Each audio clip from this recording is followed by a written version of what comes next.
to Critical Hit, a Major Spoilers podcast. Thank you so much for downloading and checking us out this week. Kevin, last time we were fighting some bad guys. On Critical Hit. On Critical Hit, indeed. Well, you're the one calling them bad guys. They were just looking to make an honest credit or two from some people who had had some good luck recently. And so they held you up at, laser point. They fired upon our ship.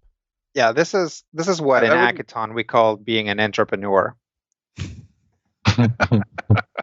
we just did a hostile takeover of their faces. They're bad people. Yeah, so last time on Critical Hit. Only Steven gets credit. Everyone else was late. What? On Critical Hit.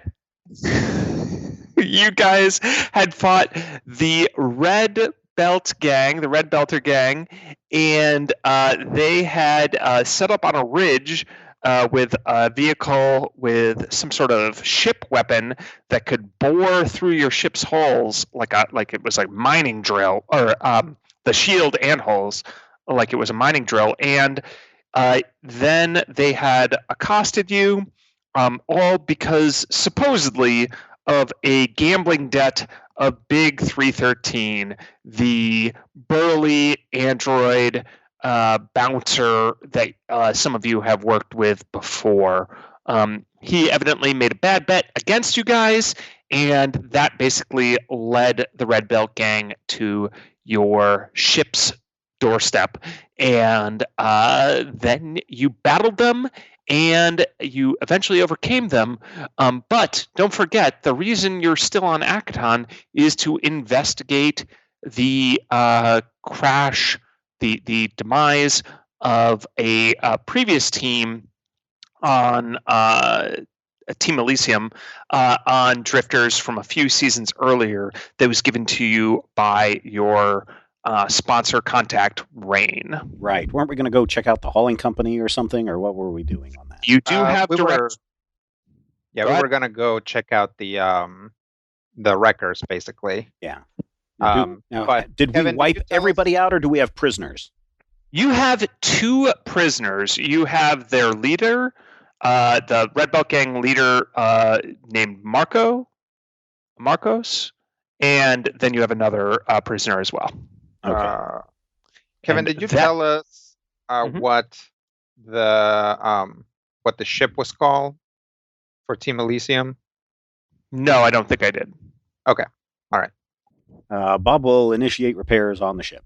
All right. So it's you're probably going to want to get this to an actual dock. You can look at the damage. It's mostly minor hull damage, but still, you don't have like the whole plates to replace it with. This is going to cost some credits, not a ton, but maybe 1,000. And you're going to you could do some patchwork here, and it might help in a kind of jury-rigged kind of way, but you probably want to get this actually docked somewhere, and either you or other professional mechanics look at it. All right. Team co-captain Hecubino, they did a lot of damage to this ship. We're going to have to take it in for some serious repairs. I don't know if you want to do that now, or if we should go take care of the wrecking company, or see if these guys, pointing at the two of them, if these guys have the money to fix the ship. Let's get the ship on its way to a dock and see if we can find a mechanic there. And on the way there, we'll figure out who and how we're paying for the repairs, and maybe see if we can get any more information out of our guests. So at that, Marcos will lean forward from his restraints and say, "If you free me, the all of Hackathon will know your mercy. They will sing songs about," and then he looks over his shoulder to kind of glance at the ship, "the squeaky clean and your legendary crew. This could be a new beginning, a new era for Hackathon, where even the mighty Red Belt gang can be brought low. but not mercilessly thrown to the acid slime. Wait, there's acid slime pits we can throw them in? I vote for that. Are you filming this, Quentin? Affirmative. Then that's going to be your word as leader of the Red Belt Gang. I'm guessing that would lose you cred if you went back on that. Also, that we kicked your butt so thoroughly. In the background, Squeebo shows up, and he has just giant googly eyes, and he's as large as you've ever seen him. Somewhat bloated, actually. And he burps out, Squeebo, and jettisons some ooze-covered belongings onto the sand. Yeah. This is Marcos's word. The word of the Red Belt Gang. You free me, I work with other gangs. Be sure you're not messed with. Could you get us some intel on Team Elysium and the crash that happened here? The what now? We're looking for information on a crash that happened here maybe 3 years ago, right? Yeah, season 24. Yeah. There's nothing the mighty Red Belter gang can't do. Of course, we will look into this for you. You guys can make sense motive checks if you wish. I believe him. 12. Seems trustworthy to us. Jeez. Wow, I saw that one, Skritic. Brian, jeez. So what's funny is he actually has a pretty darn good bluff. Sure. But Hecubino, you get like a little bit of a hinky sense. Like, I don't know. He could be saying what we want him to say, or he could be sincere. You're not 100% sure. Most people believe he means what he says, straight up. And Skritic, you have just a cold read on this guy, and you're 100% confident he will say anything to get out of the situation he's in.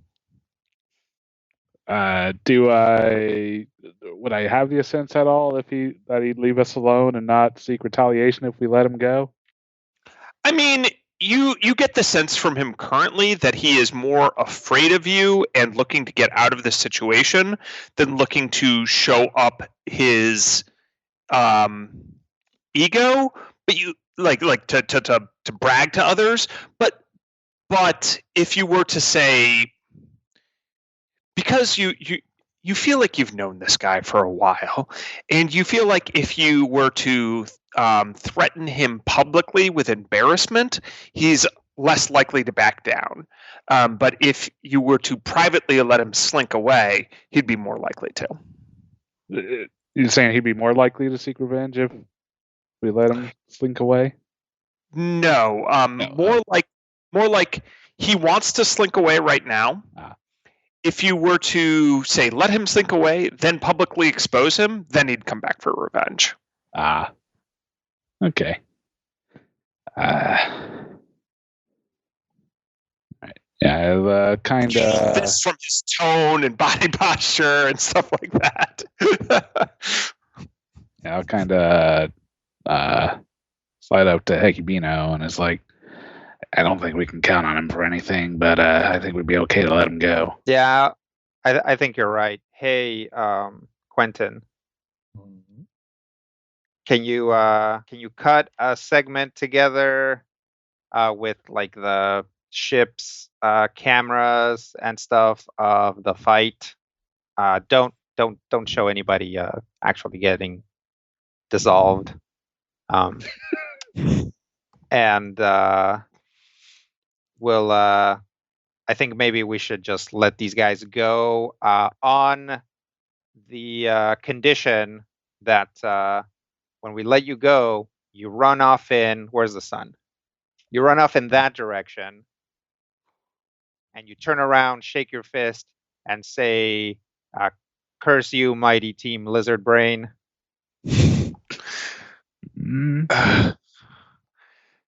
So at this, we'll blur your face. How about that? The two of them look at each other and kind of shrug and look, dejected. And Marcos will speak for them. Like, this shameful treatment is what we expected, but that is what comes from losing.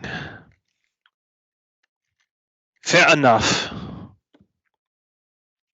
Here, I'll tell you what. Why don't you pass me your Infonet user number or whatever phone numbers are called in this system, and we'll see if we can't get you a.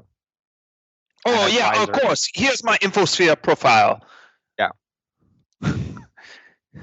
And they share their InfoSphere profile. It's full of deep radical Acatonian gang culture.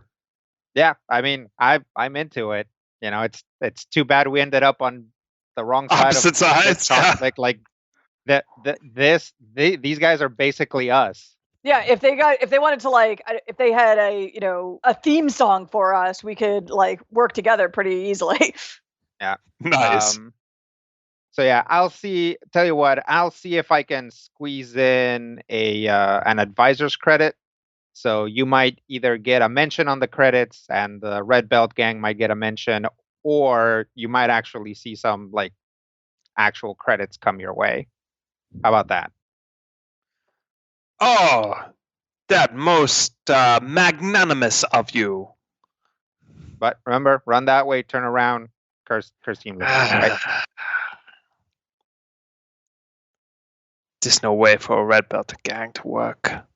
And then the sole remaining survivor's like, do you want to tell your mother you failed? And he's like, no. So they go run off. Okay. And then they wave their fist angrily at the sky and shout, curse you, Team Lizard Brain! I make sure to put in a dolly zoom.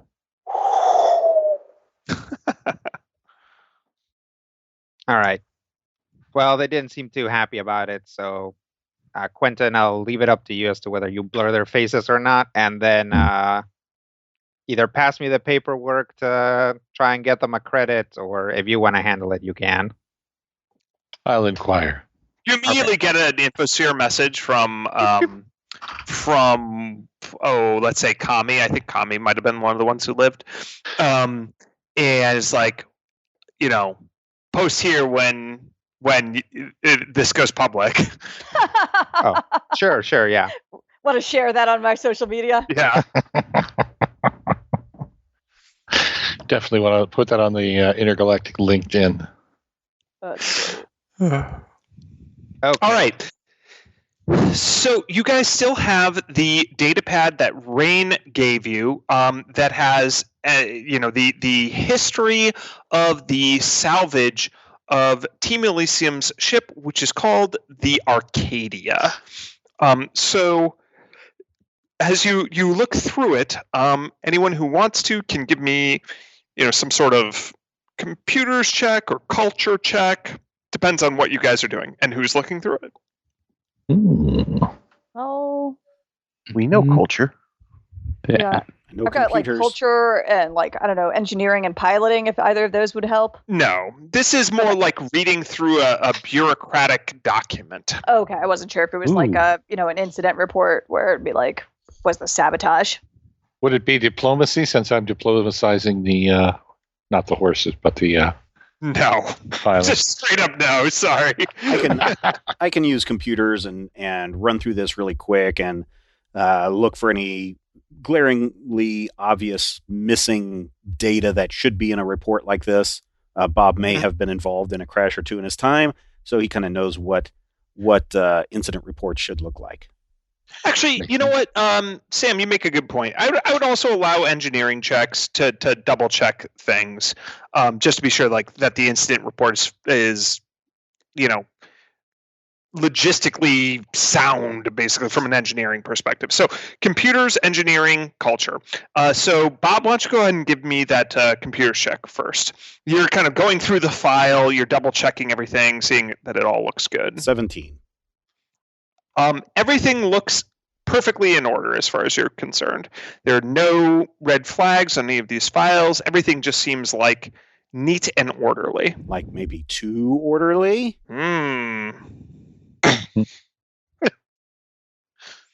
That sounds like a conclusion, not a... That's up to you. So, does anyone want to make an engineering check? Yeah, I had a 15 culture check, but I'll also make an engineering check if that's all right. We would like to make a culture check. Yeah, sure. Well, hold on. Let's do engineering first. I want to resolve these things kind of one at a time because they're I've got different. a 19 engineering. Okay. Anyone else? Yeah, I can try it, I guess. 26. Yep. It's pretty good. Any other engineering? Or are we good on that? Yeah. I'll go with that. Okay, cool. So, to give a little bit more fuel to your conspiratorial fire, Bob, the engineering report is filled out meticulously. It is filled out in detail and accurately and abiding with all pertinent rules and regulations. So look here, everyone. I've gone through this, and this is a perfect incident report. No one has seen a more perfect incident report ever. This is so perfect that no one could ever find any flaw with this incident report, including the engineering section. And I may or may not have been involved in a few accidents in my time, but I can tell you, engineering sections are not this perfect. Does it say who filed the report? I failed on that computer's check, sorry.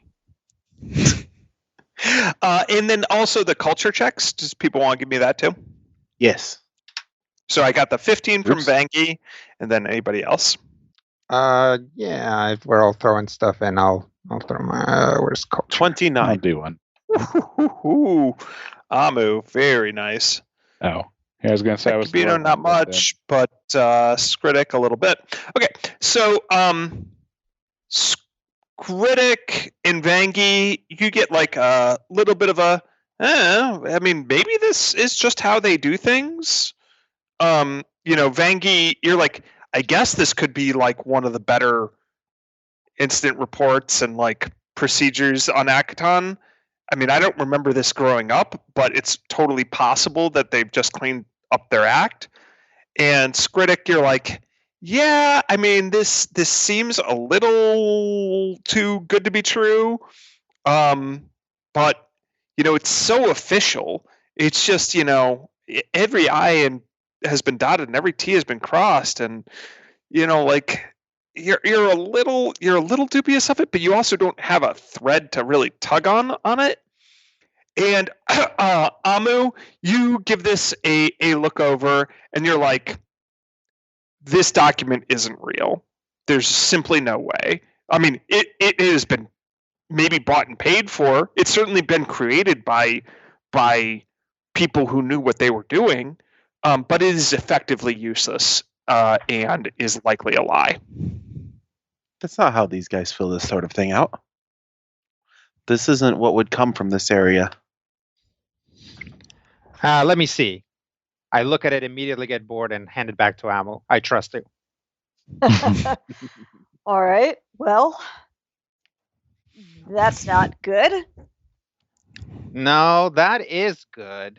That tells us that, I mean, Rain suspects that there's foul play. This tells us that there very well could be.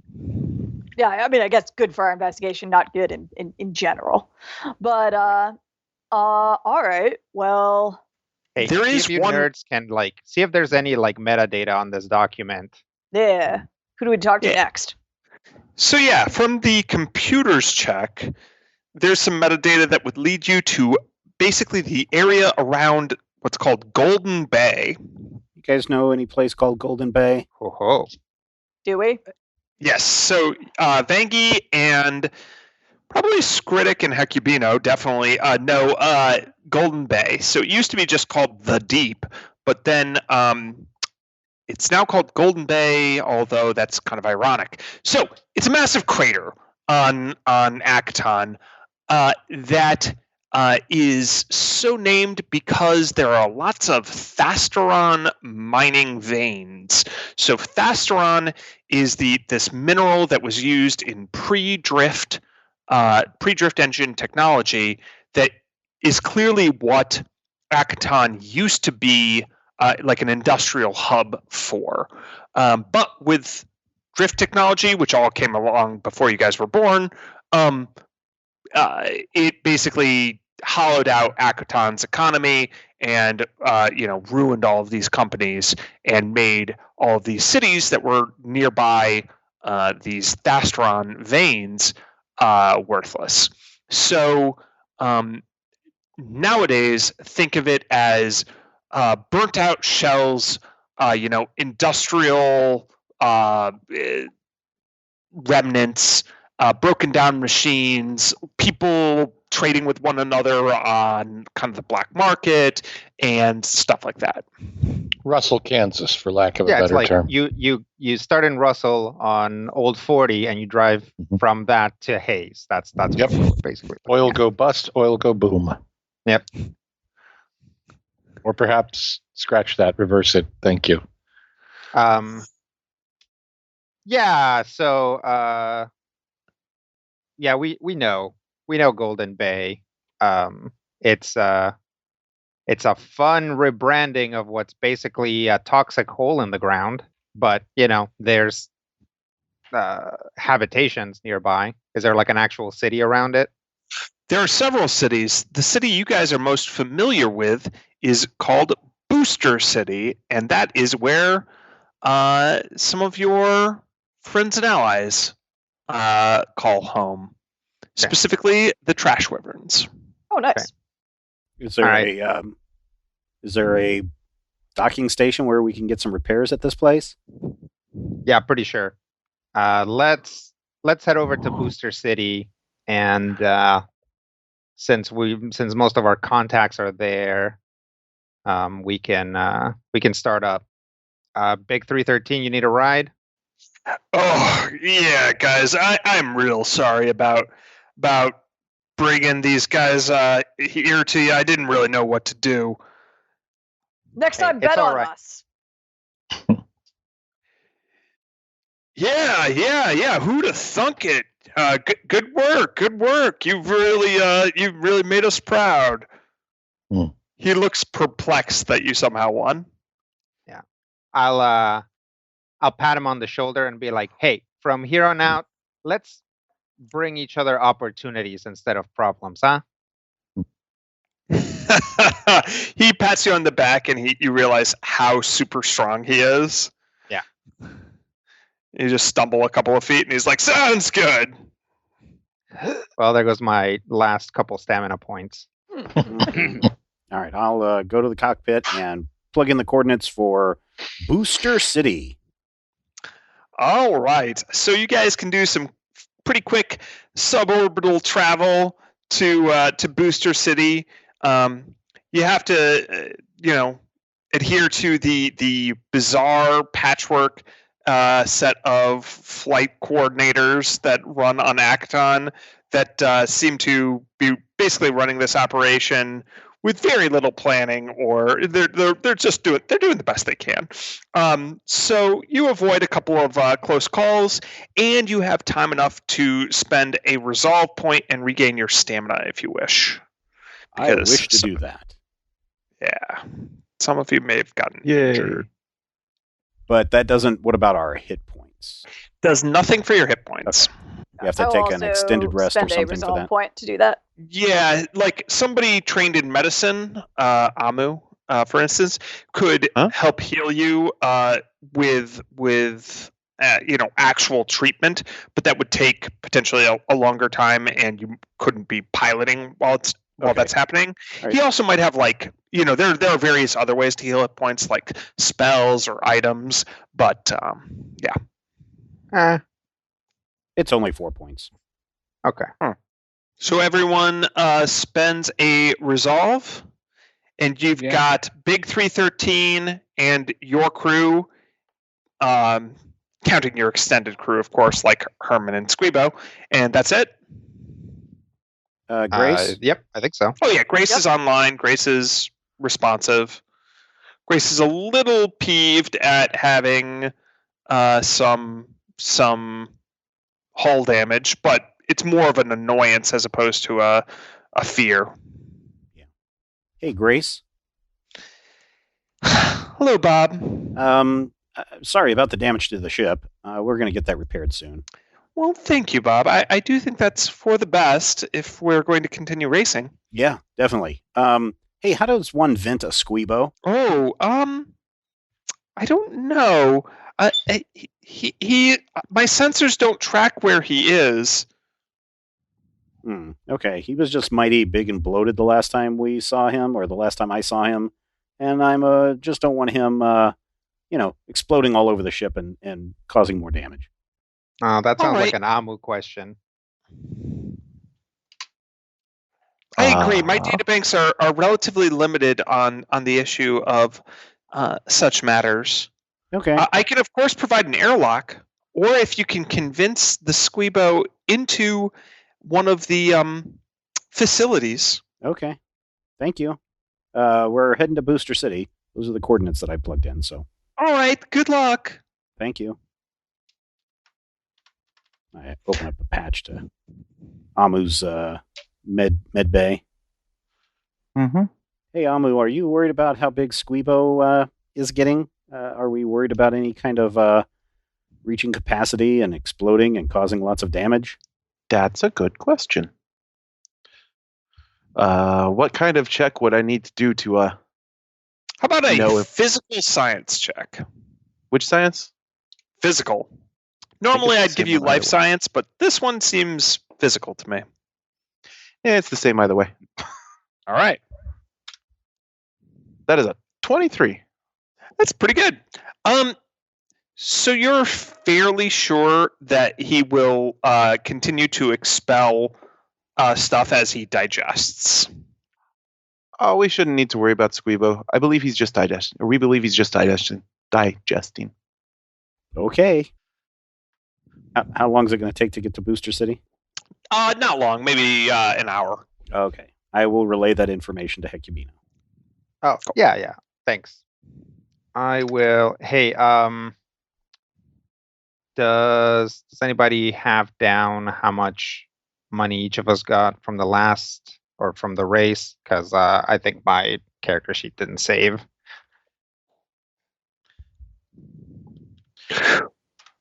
Well, so you guys got, I believe, 10,000 I have credits. 705 credits written down, and I'd previously had like 5, so I think we got about 700. Yeah, I'm showing 785 for myself. Okay. Sure. All right. So then I did because I also have 745. Cool. Okay. Yeah, it was 700 from Rain. Yeah. Okay. Yeah, I've got 982. Well, actually, just to be clear, I think that Rain gave you guys some credits, and then at the end of the previous session, when you guys, had the after party, you got a bunch of credits for your victory, but then, of course, got stuck with the bill. Right. So I think you still had another, even after being stuck with the bill, I think you still had a few thousand credits. Oh yeah, I think you're right. It was like 2,000 credits total, but I don't know that we divided that up yet. Yeah, I agree. Yes. Okay. All right. So let me make a note of those 2,000 credits because we're probably going to have to put them into the ship. Yeah, at least some of them. Yeah. So I'll write those down, and I'll send everyone a memo about that we're probably going to have to spend that on upkeep anyway. I wanted more weapons. Well, maybe if like wealthier people end up picking fights with us, we can just pick them off of them. Speaking of which, was that equipment left from what Squeebo? Unfortunately, Squeebo has rendered that equipment non-functional. Boo. Flag. Did we find any equipment in Amu's room? Oh, gross. From Herman. I will Yep. update you on that later.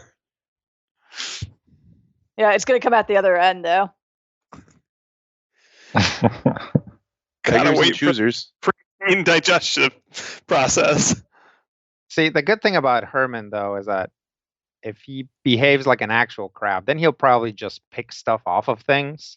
Mm. He's not actually going to try to swallow the whole thing. So there might actually be some like actually functional equipment afterwards. And a few hands. Unless crate fiends eat metal, and then no. Are crate fiends descended from rust monsters? Crate fiends eat crates. That's why they call them crate fiends. No, they hide in crate crates. hiding crates.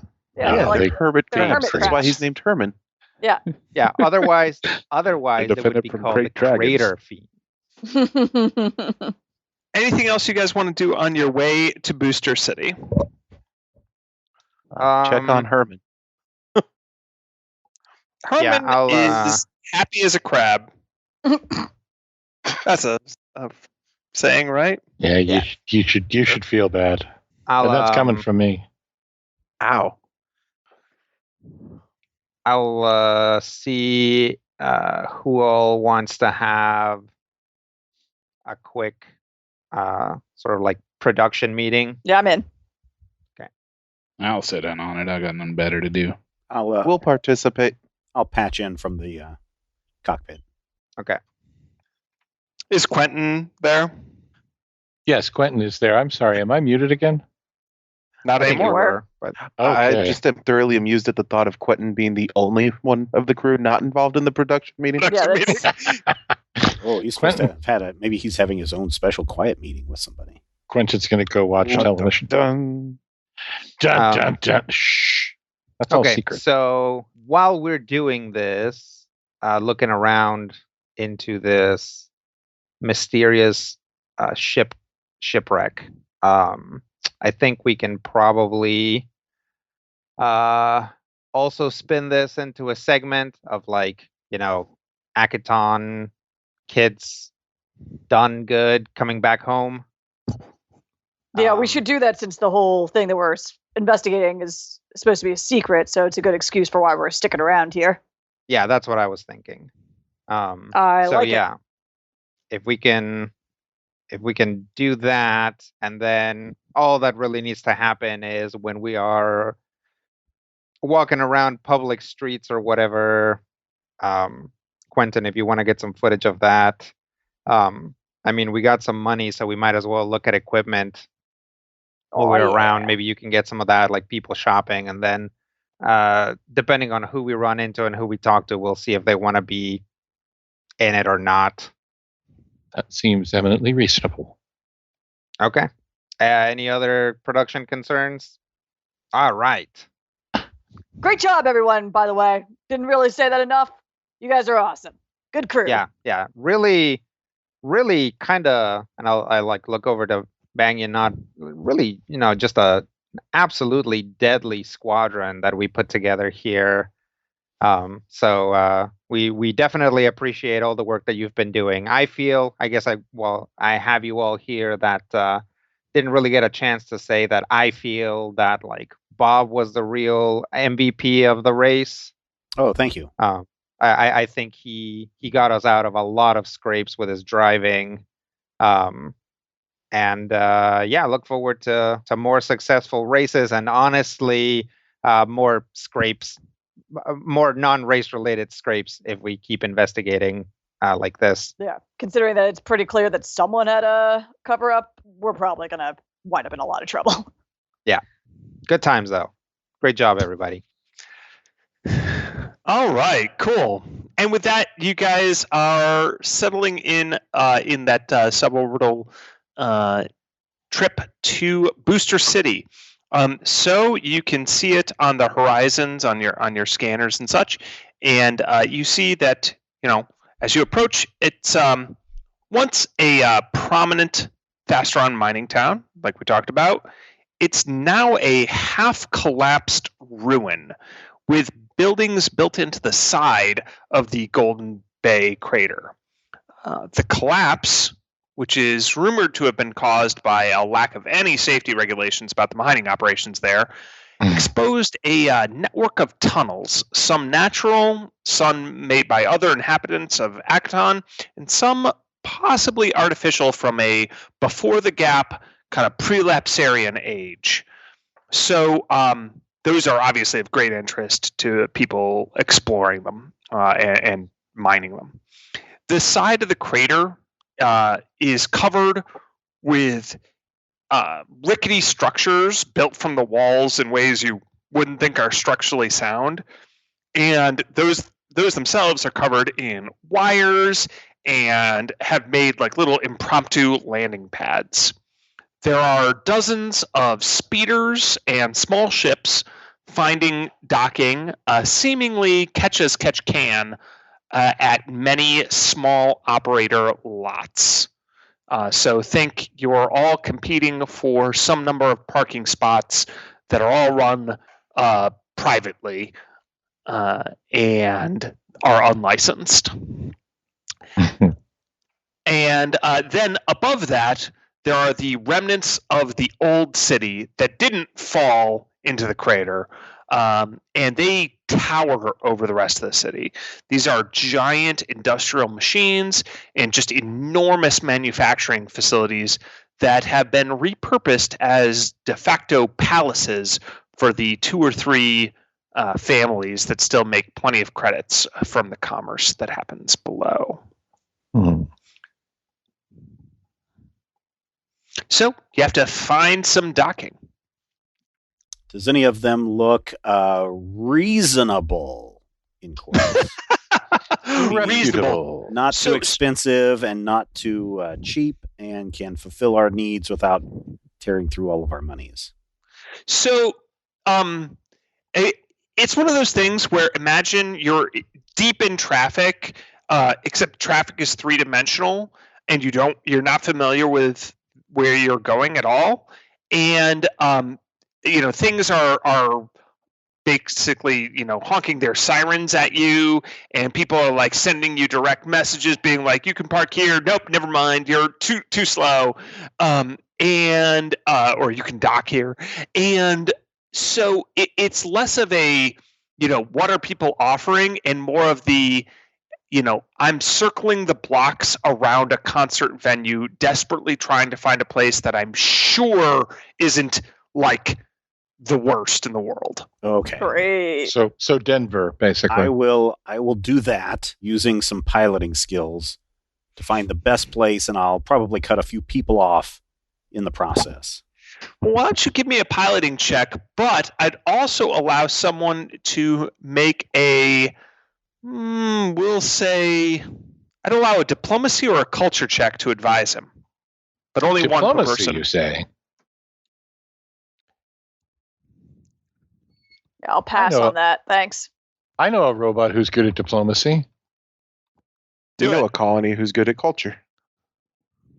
I will be happy to provide a diplomatic backup. Hey, over here. Fly this over here. So, Bob, you're getting some backseat piloting, docking advice, excuse me, which is always super helpful. Yes. And not stressful at all. Yes. Bob's good thing there's plenty of lubrication in Bob's eye sockets, or you would definitely hear them roll. 273 Mark 14, go. All right. That's not a bad diplomacy check, Quentin. And then Amu, you were going to make a culture check?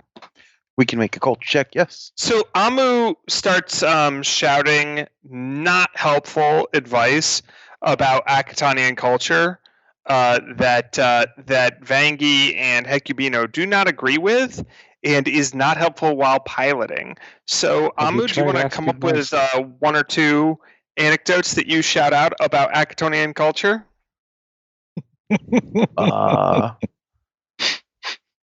Akatonians in this area are definitely some of the friendliest. And then Vangi and Hecubino, you can feel free to correct him as he is 100% wrong.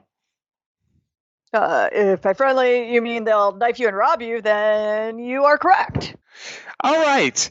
So with your piloting skills, Bob, you're able to navigate through the mess of ships that are weaving around Booster City, and Quentin is able to man the comms and start negotiating a decent rate, and try to see if any of these people are legit versus super not legit. And Hey, why are you busting my transistors over here? I'm just looking for a place to dock, okay?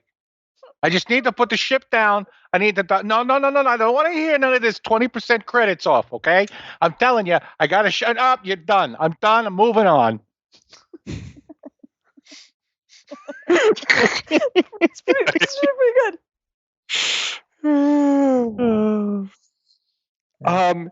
And you guys dock at a little rinky-dink station manned by a bolita.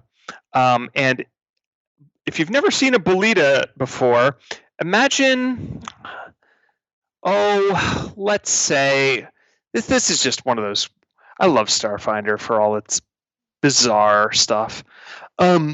So a bolita is an arthropod, kind of like a scorpion, or a centipede. It looks a little bit more like a centipede with only 10 legs.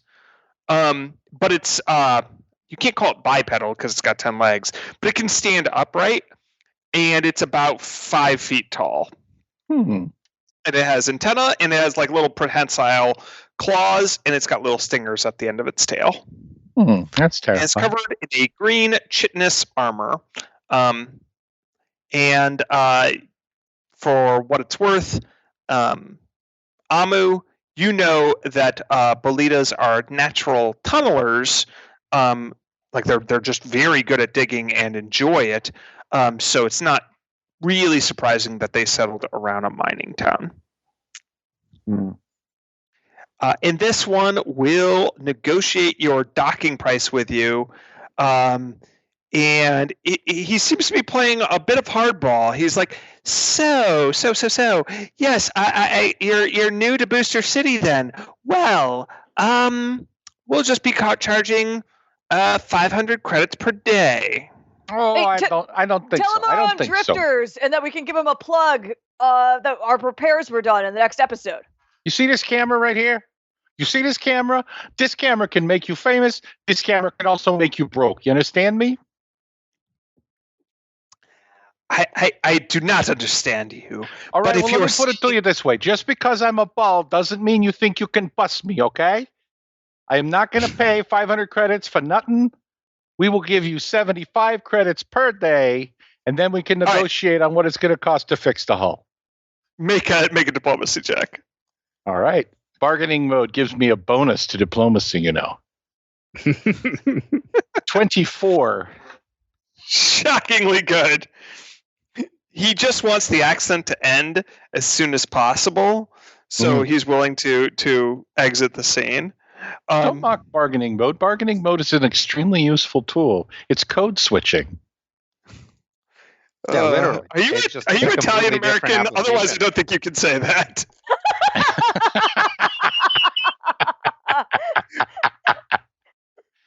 You don't know Anyway. what I am. I'm a little silver ball over here. So you are able to negotiate a much more reasonable rate of 100 credits a day, and a guarantee that during daylight hours it's safe. I think During we can nighttime hours, he will give you a 50 credit refund if anything happens to your ship. I think we can work with that. That's perfect. That's wonderful. All right. So you guys, go I'll ahead. go ahead and shell out for the first day. So yeah, you guys have some of that sweet winners credits that you can shell out. And where are you going? What are you doing? Once we're docked and I guess we'll either try and find a mechanic, or I don't know if that's part of the service. The Bolita can find a mechanic for you too. He'll take his cut, but with the negotiations Quentin already did, that's pretty much going to be standard. So a lot of the cost is in the materials, so it's not going to be free. It's basically going to be about 1,000 credits. Quentin is relatively confident that he didn't get ripped off. Okay, I'll just go ahead and. Can I just go ahead and spend that now? You can mark that off, yeah. All right, so we got the repairs squared away. Hang on a second. Bargaining mode disabled. I apologize. We've gotten the repairs paid for and appropriately set up. What is our next course of action? Well, I think our best lead is going to be to talk to the trash wyverns. But while we do that, see if you guys can get a tighter lock on that metadata from where the report came from. So one of the ways that you can get in touch with the trash wyverns is, of course, through your infosphere connections, because you went to the orphanarium with them, you know them. Like, yeah, it's been several years, but you can still reach out to them with a direct message. That's not awkward. Okay. I will message one of them. Do we have our name? So there's a few names. You know 5 of the trash wyverns. Okay. So I will give you their names right now. There's Nibbles, Thrill, Hitch, Keck, and Rachuk. So typically the one who's like in charge of the group is Nibbles. She's like the leader. All right. That's what I thought. So I'll send Nibbles a message and be like, "Hey, Nibbles, this is Hecubino.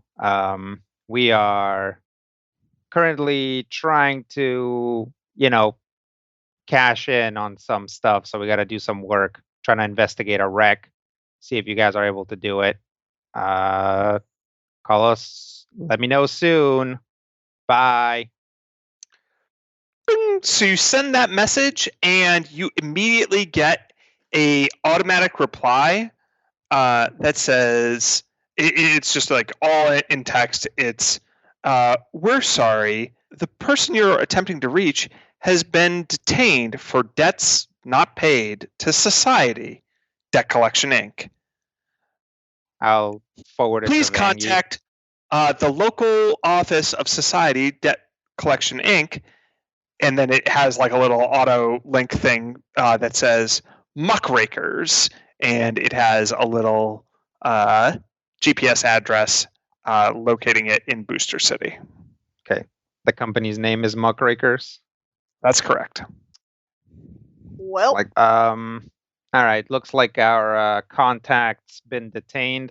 Let's head for their junkyard and see if any of the other trash wyverns are around, and we'll talk to them about what's going on. You actually have all of the other trash wyverns' contact information as well. Oh, we can send some messages to the others, see if they. I'll start up a mass chain for the other 4. They're all at Muckrakers. All right then. Well, let's head over there then. Cool. So you guys have docked with the Bolita, and you're pretty sure that this dock will hold, but that it has enough structural stability to withstand the weight of the squeaky clean and not collapse. And you head off into the city, into Booster City, to go and find your Yosoki friends. Well, we take a break right there this week as we go and find some trash wyverns. I hope you enjoyed that. I hope you're liking the world that Kevin is building for us and the game. Drifters. Hopefully our team will win in the end. You're going to have to stick around, probably for a couple more weeks, to see what actually happens. In the meantime, drop us an email, podcast@majorspoilers.com. Don't forget our Patreon page at patreon.com/majorspoilers. And until next time, here's hoping all of your dice rolls are critical hits.